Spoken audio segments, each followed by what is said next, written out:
네, 우리 더불어민주당의 존경하는 의원님 여러분, 참으로 고생이 많으십니다.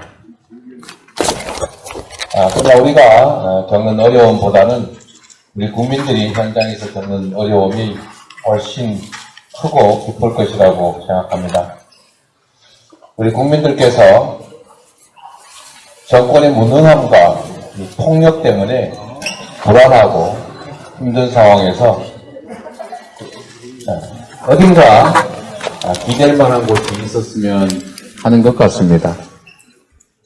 우리 민주당이 거대 야당으로서 또 얼마 전까지 집권당으로서 책임 있는 자세, 합리적인 태도 이런 것들을 잘 견지해 왔다고 생각하지만 또 한편 우리 국민들이 볼 때는 그 자체가 매우 서운할 수도 있겠다는 생각이 들었습니다. 우리가 많이 아플 때 아픔을 호소하면 아이고 얼마나 아프십니까? 얼마나 힘드십니까? 이렇게 공감해야 하는데 그건 이런 약을 먹으면 됩니다. 또 누군가가 슬플 때 견디면 됩니다. 슬픔은 다 세월 가면 해결됩니다. 라고 말하기보다는 정말로 함께 슬퍼하고 아파하는 그런 공감이 필요하지 않을까 그런 생각이 들었습니다.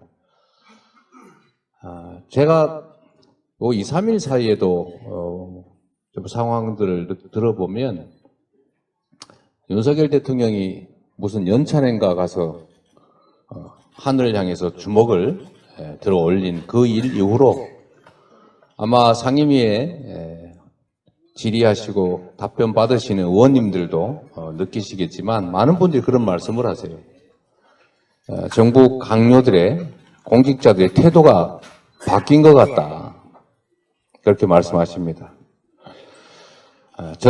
이게 정치라고 하는 것이 서로 존중하고 또 공존해야 하고 가능한 길을 찾아서 서로 차이를 없애는 게 아니라 좁혀가는 것일 텐데 지금 정부 여당의 태도를 보면 나는 옳고 너는 틀리니 너는 제거한다. 동의하지 않는 것은 다 적이다. 이런 입장을 가지고 있는 것 같습니다. 이렇게 되면 정치는 사라지고 전쟁만 남습니다. 이게 국민을 대리하는 대리인들의 태도가 될 수는 없을 거라는 생각이 듭니다. 그래서 저는 오늘 이 무도한 정권을 심판하고 민주주의를 바로 세우기 위해서 우리 국민들이 하고자 하는 일 맨 앞에 서려고 합니다. 지난 1년 3개월 정권의 무능 그리고 폭주가 계속되면서 우리 국민들께서는 이게 나라냐 이렇게 울분하십니다. 국민을 위해서 또 주권자들의 요구에 따라 대리 행위를 하는 것이 정치인데 윤석열 대통령은 본인을 왕으로 생각하는 것 같습니다.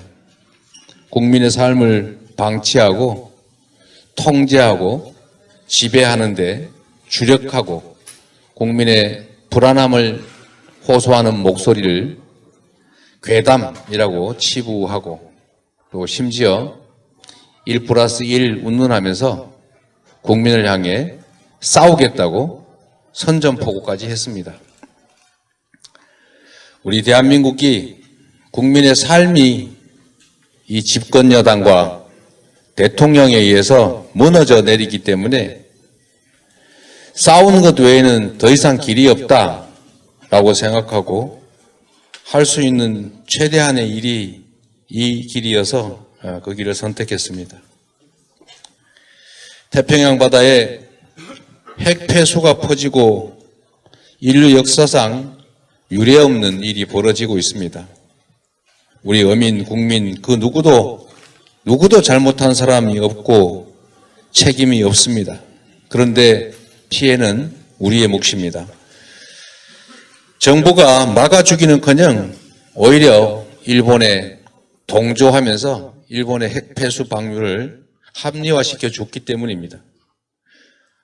다 아시는 것처럼 30년 방류가 목표라고 하는데 그거는 계획대로 잘 진행이 됐을 경우를 말하는 것이고 아마도 100년, 200년, 300년도 걸릴 수 있다. 그 이상도 걸릴 수 있다는 게 전문가들의 의견입니다.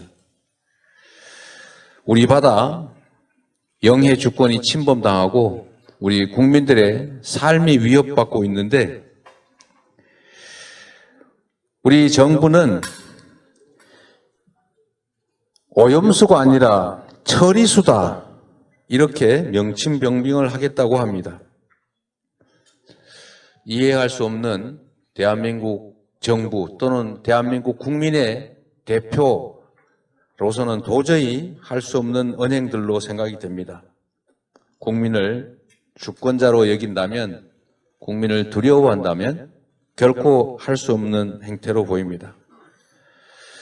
윤석열 정부가 국민을 포기하고 경제와 민생을 포기한 채 역대 최저의 긴축 예산안을 국회에 제출했습니다. 이렇게 경제가 어려우면 우리의 경제 상식으로는 생산과 소비 그리고 정부 영역 이 세 곳 중에서 정부 영역의 역할이 커져야 된다는 거 경제학, 재정학의 아주 초보적 상식으로 압니다. 지금 생산과 소비 투자가 급감하고 있다는데 정부까지 이렇게 허리를 그야말로 졸라매면 허리가 부러질 수 있습니다. 국민들은 하루하루 먹고 사는 일이 전쟁인데 난데없이 갑자기 이념 전쟁을 들고 나왔습니다. 국가 경영에는 이념이 중요하다 이렇게 말했지만 더 중요한 것은 바로 국민의 삶, 민생 아니겠습니까? 누구도 민생보다 이념이 중요하다고 말하지 않았습니다. 그런데 이제 이 어려운 경제 환경, 이 민생 환경 안에서 국민들이 고통받는 와중에 홍범도 장군의 흉상을 옮긴다든지 역사를 비튼다든지 하는 희한한 역사 왜곡을 시작했습니다. 국민을 갈갈이 찢어놓고 이 분열과 갈등, 대결 속에서 정치적 이익을 획득하겠다는 파렴치한 생각입니다. 조만간 지역주의도 되살아나게 하기 위해 뭔가 일을 벌일 것 같다는 생각도 듭니다. 그리고 한반도의 평화와 안정이라고 하는 우리의 가장 중요한 기조를 버리고 아마도 정치에 필요하다면 대북 갈등 균열을 넘어서서 심지어는 제2의 총풍, 어쩌면 국지전도 불사하지 않을까 그런 걱정이 앞섭니다. 그런데 이뿐만이 아닙니다. 이태원에서, 오송에서, 그리고 치안 부재로 거리 곳곳에서 죄 없는 국민들이 무수히 죄 없이 죽어나가지만 이 모든 사태에 책임이 있고 이런 일을 막아야 될 정부가 죄송하다 말 한마디 하지 않습니다. 그저 남 탓하기 바쁩니다.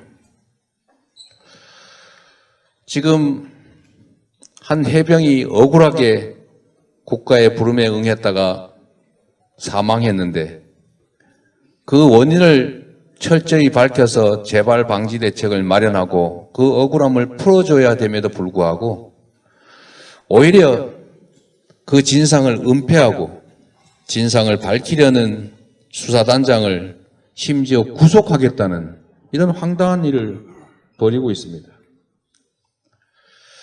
윤석열 정권은 기억해야 합니다. 잠시 억누를 수 있어도 영원히 억누를 수는 없습니다. 국민들이 힘없고 권력의 무력 앞에 포기하는 것 같고 두려움에 물러나는 것 같지만 어느 순간에 이 두려움이 용기로 바뀌고 투지로 바뀌어서 이 부당한 권력의 폭압을 멈추고 제대로 된 나라, 정상적인 나라로 반드시 복귀시킬 것입니다. 우리 민주당이 해내야 한다고 생각합니다. 여기 계신 우리 의원님들께서 헌법이 정한 국민의 대표로서 국민이 명한 일들을 치열하게 일선에서 해나가면 저들의 이 무도하고 원리 원칙에도 없는 행태를 반드시 저지할 수 있을 것으로 믿습니다. 국민들은 약해 보이지만 물 같은 존재여서 정권을 만들기도 하지만 언제든지 뒤엎을 수 있다는 선대들의 말을 윤석열 대통령 그리고 정부 여당은 반드시 명심하기 바랍니다. 고맙습니다. 네, 감사합니다. 그리고 저는 바깥에 가서 제 자리에 가 있도록 하겠습니다. 네, 고맙습니다. 네, 힘내시라고 큰 박수 보내주십시오.